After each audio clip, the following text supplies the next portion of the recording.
Okay, so here's a real good one. I'm going to tell you what I told my mother. My mother, who I did not make a lot of money, ever, but she had a 401k on her job.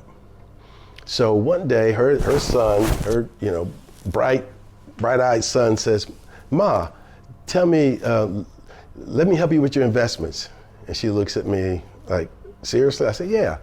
And I had some experience at the time, but she kind of looked at me like, "Seriously?" And I said, "Yeah." So she showed me her statement, and I noticed that she was invested in the most conservative thing you can invest in inside of her 401k. The most conservative thing. And so the first thing I said to my mother was, "Ma, you've done a great job because you've accumulated money and you've gotten a match from your company and you've accumulated something. Now it's time for us to grow it." And so the approach I took with my mother was, instead of being an aggressive growth person, again, she's coming out of the most conservative thing you could come out of, I said, let's go to something that has a little growth but also some income.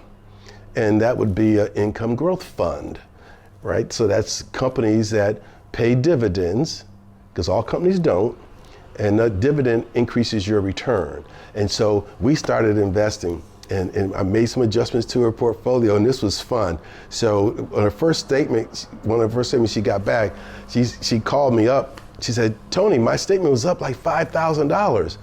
Is that right?" I said, "Yeah, that's right, Ma, you're doing great. That's great." And then she came back and she said, the next time she got a statement, "Tony, my account went up $10,000. Is that right?" I said, "Yes, Ma, that's right. You're killing it. You just keep doing it. We're good. We're good." Again, it was a moderate growth, income and growth portfolio. And so finally, after months of this and maybe a year and a half of this, I'm on vacation and I get a phone call. I'm in the pool. I jump out. It's my mother, and she says, "Tony, my account is up another 10 grand. Is this right?" I said, "Yes, Ma, it's right."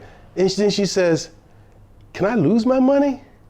And I said, "Yeah, Ma, I told you could lose your money." And she said, "Well, I'm done. She wanted to stop. So I said, okay, that was the extent of her capacity to deal with the risk associated with it. But she had accumulated more than she ever thought she ever would.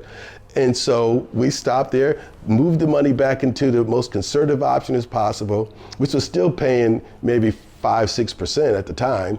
And she retired. And she retired with good 6 figures in her account, house paid for, car paid for, and she had a nice environment to live in. And she also got her Social Security. So she was good. So in my mind, she was wealthy, and she believed she was wealthy because she was happy.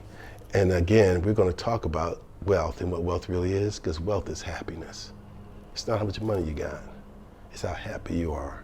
And you can be happy with this much, or you can be unhappy with that much. Let's just try to get you happy so you can really be wealthy.